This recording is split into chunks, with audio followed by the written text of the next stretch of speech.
So I came into the picture. Yes. In That was so cute. In September of 2020, when my son was born, he was 3 days old. And at that point, we had already realized what was going on, and we were starting to push back, especially to the masking requirements. And I had, in the middle of that summer, I wanted to move. We had been fired from the pediatrician I was taking the girls to.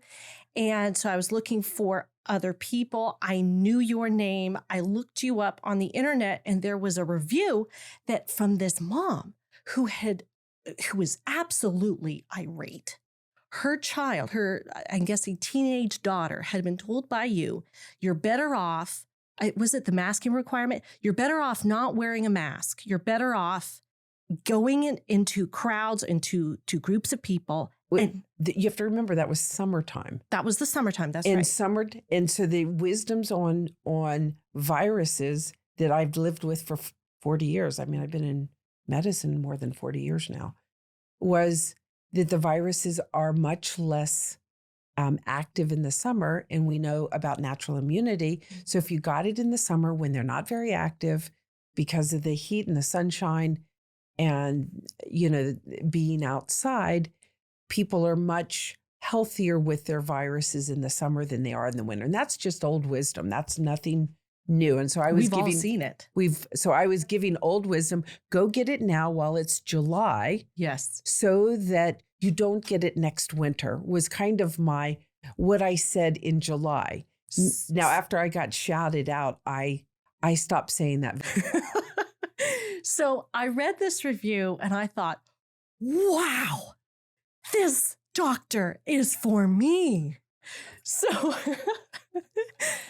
we arrived in September of 2020, and my husband and I were wearing our masks dutifully because that's what it said on the door. Like, we just wanted to have our son seen and to leave and to rip off our mask on the way out.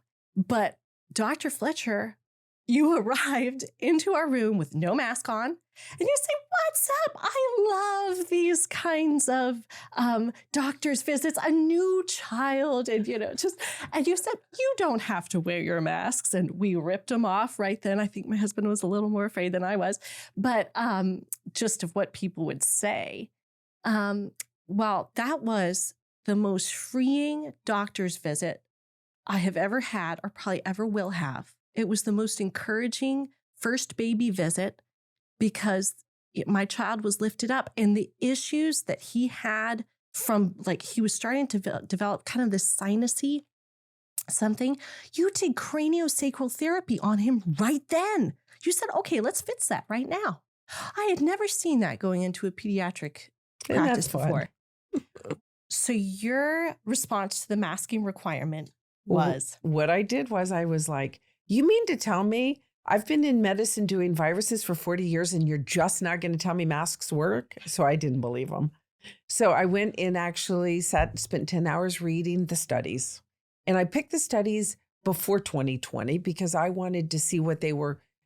By this point, I'm already keyed in that what's written in the medical literature is not always right, shall we say, and that it's not always telling the truth.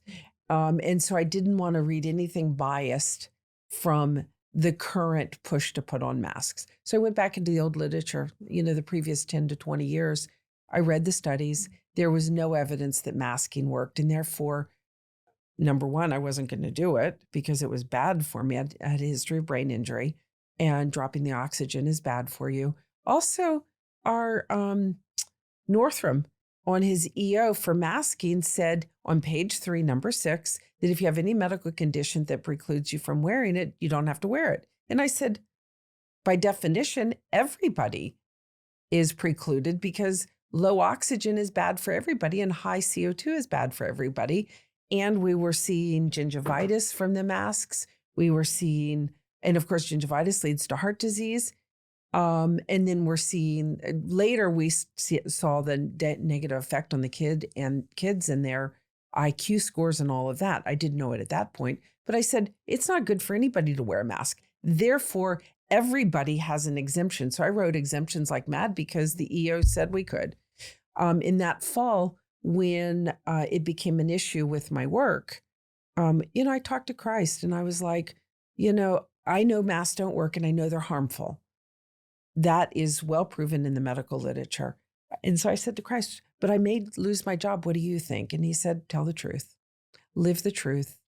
And that's my answer. And I said, okay, come hell or high water.